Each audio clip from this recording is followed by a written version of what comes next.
வீட்டில் கேஸ் காலி ஆகிடுச்சி. இண்டக்ஷன் ஸ்டவ்வும் இல்லை எங்கள்கிட்ட. கேஸ் ஆல்ரெடி புக் பண்ணிட்டோம். ஆனால் இந்த டைம் வரத்துக்கு கொஞ்சம் டிலே ஆகிடுச்சி. அதனால் இன்றைக்கி ஃபுட்டு எல்லாமே ஹோட்டலில் தான் வாங்கிக்கிட்டோம். அதை தான் உங்கள் கூட ஷேர் பண்ணியிருக்கேன். எங்கள் டைம் பார்த்து கரெக்டாக நேற்றுலேருந்து செம மழை. வீட்டில் விறகடுப்பு இருந்துச்சு, அதுவும் ஃபுல்லாக மழையில் நனைஞ்சு போயிட்டு. அவசரத்துக்கு பால் கூட காய்ச்சி கொடுக்க முடியல பசங்களுக்கு. பெரியவங்களாக இருந்தால் கூட சமாளிச்சிக்கலாம், ஆனால் சின்ன பசங்கள்லாம் வச்சுட்டு ரொம்ப கஷ்டம். காலையில் இட்லி மட்டும் வாங்கிக்கிட்டோம். நாங்களாம் முன்னாடியே சாப்பிட்டுட்டோம், ஆனால் சின்னவன் மட்டும் சரியாகவே சாப்பிடலை. வெளியில் வாங்கினதுனாலையோ என்னமோ தெரியல. கொஞ்சம் நேரம் கழித்து விளையாடிட்டு இருக்கும் போதே கொஞ்சம் கொஞ்சமாக ஊட்டி விட்டுட்டேன். மழை பெஞ்சதுனால பக்கத்துலேயே உள்ள கடையிலேயே வாங்கிக்கிட்டோம். ஹோட்டலில் வாங்கின சாம்பார் சட்னிலாம் பசங்க சாப்பிட மாட்டாங்க. பசங்களுக்கு இட்லி பொடி வச்சே ஊட்டி விட்டேன். அதையும் சின்னவன் சரியாக சாப்பிடாதனால அவனுக்கு சர்க்கரை வச்சே ஊட்டிட்டேன். சர்க்கரை வச்சோன்னா அவன் கொஞ்சம் கொஞ்சம் சாப்பிட்டுட்டான். கால் பண்ணி கேட்டிருக்கோம். கேஸ் நாளைக்கு வரும்னு தான் சொல்லியிருக்காங்க. இன்றைக்கி ஒரு நாள் சமாளித்து தான் ஆகணும். இதில் என்ன ஒரு அட்வான்டேஜ்னால் நமக்கு சமைக்கிற வேலை கிடையாது, கொஞ்சம் ஃப்ரீயாக இருக்கலாம். பசங்க கூடவும் ரொம்ப நேரம் டைம் ஸ்பெண்ட் பண்ணலாம். அப்புறம் நிறைய பேர் சப்ஸ்கிரைப் பண்ணாமே வீடியோஸ் பார்த்துட்ருக்கீங்க. ப்ளீஸ் எங்களுக்காக ஒரே ஒரு சப்ஸ்கிரைப் மட்டும் பண்ணிக்கோங்க. உங்களோட ஒவ்வொரு சப்ஸ்கிரைபும் எங்களுக்கு பெரிய ஹெல்ப் அண்ட் சப்போர்ட்டாக இருக்கும். ப்ளீஸ்.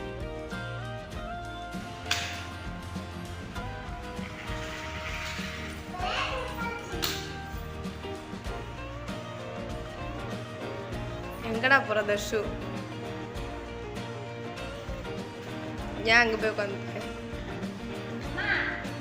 தர்ஷ பாரு, அப்போ தர்ஷ பாரு எப்படி வரும் பாரு.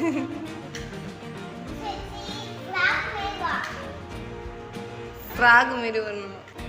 தர்ஷு நீ டைனோசர், அண்ணன் தான் க்ரோக்கடைல்.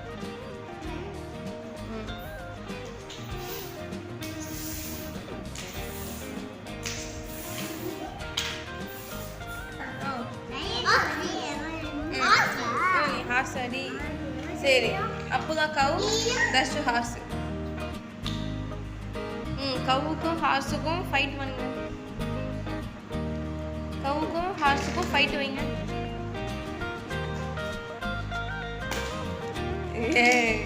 தர்ஷு அங்கே பாரு, உன் ஹார்ஸை போட்டு கீழே உடச்சிட்டான்.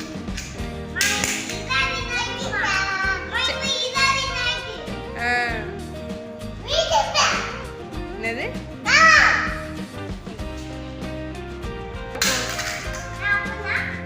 நீயும் பறந்து வா. இப்படிதானா?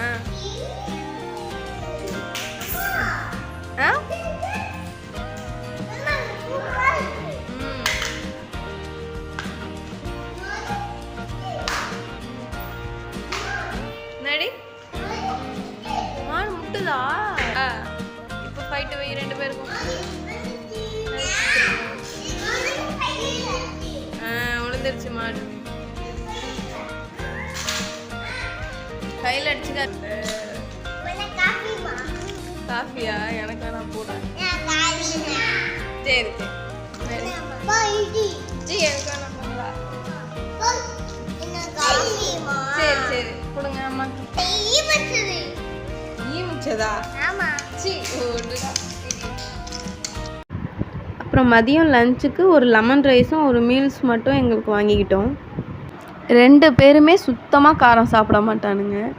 பெரியவன் கூட கொஞ்சம் பரவாயில்ல, இப்போலாம் கொஞ்சம் காரம் சாப்பிட ஸ்டார்ட் பண்ணியிருக்கான். ஆனால் சின்னவன் சுத்தமாக சாப்பிடவே மாட்டான். அதனாலே பசங்களுக்கு வெளியில் அவ்வளோவா ஃபுட்டெல்லாம் வாங்கி தர மாட்டோம். வாங்கினாலுமே சரியாக சாப்பிட மாட்டான். லெமன் ரைஸ்க்கு சைட் டிஷ்ஷாக லெமன் ஊறுகாவே கொடுத்துருந்தாங்க. அப்புறம் மீல்ஸ் கூடவே சாம்பார், வத்தக்குழம்பு, ரசம், மோர் எல்லாமே கொடுத்துருந்தாங்க. பசங்களும் சேர்ந்து அதை ஓப்பன் பண்ணுறேன்னு ரெகலை பண்ணிகிட்டு இருந்தானுங்க. என்னமோ ஃபுல்லாக சாப்பிட்ற மாரி தான் பிரித்து பார்க்குறானுங்க. ஆனால் நான் தான் சாப்பிடுங்களான்னு கெஞ்சி கெஞ்சி ஊட்ட வேண்டியதாக இருந்துச்சு.